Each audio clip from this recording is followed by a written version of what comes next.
How come we never talk about that? You know why we never use it? Because in our culture today, men are not allowed to have opinions about anything. It's misogyny, but women can say whatever they want about anything. If you look at history in the last couple of decades, women have had the most to say about things. And then women are also getting mad at other women for having things. That's how pick-me culture became a thing. You don't hear them call men pick-me's, it's women pick-me's. So anytime a woman has an opinion that differs from the popular culture of most women, what do they call her? Pick-me. Anytime a man has an opposing opinion to what the popular culture of women think, what do they call him? Misogynistic. How come there is nothing like that for women? That's my biggest problem. Well, apparently there is a word, but we just never hear it all. But you see what I'm saying? Misandry. People don't even know what it is. The same way you have toxic masculinity. So there's nothing toxic about women. There's no such word as toxic femininity. You want to know why?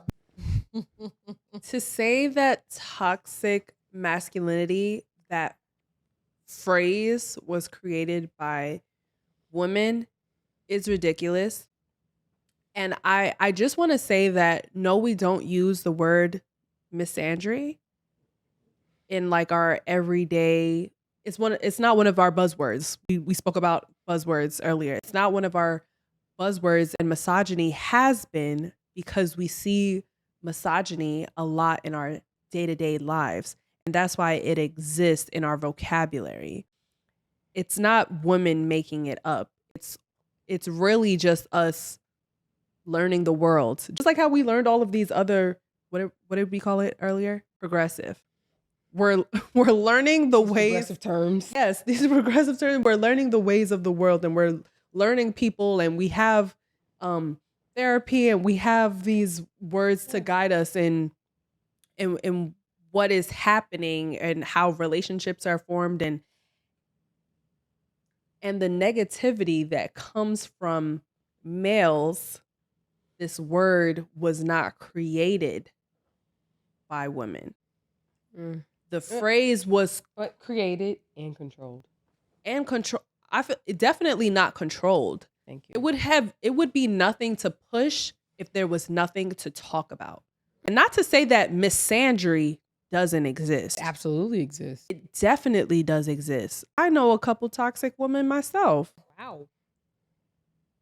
I mean, I just admitted to knowing a couple toxic women myself. Misandry is a thing, but unless we're talking about it being like absolutely detrimental to this relationship recession that we are now going through, I feel like that's when it can become a bigger conversation. As to acts, why we don't talk about it, because it's really not a thing. Because misandry is not backed up by structural power. Thank you. And that's the problem Jesus that Christ. some people maybe don't understand that. No, you know what? No, let me say it. No, you trying to sugarcoat it. So this is the thing. I love the Ellises. I love what they represent. However, this is a terrible take because at no point, and we can only speak for the United States because this is where we live. At no point have women controlled the policies, the ideologies, the institutions, X, Y, Z in this country, right? So to say that women have an opinion, cool, yes, we do. Those opinions have been elevated on podcasts. They've been elevated on 90s talk shows, Oprah, Sally, Jesse, Raphael, whatever. Like, it is a thing. Women have complaints.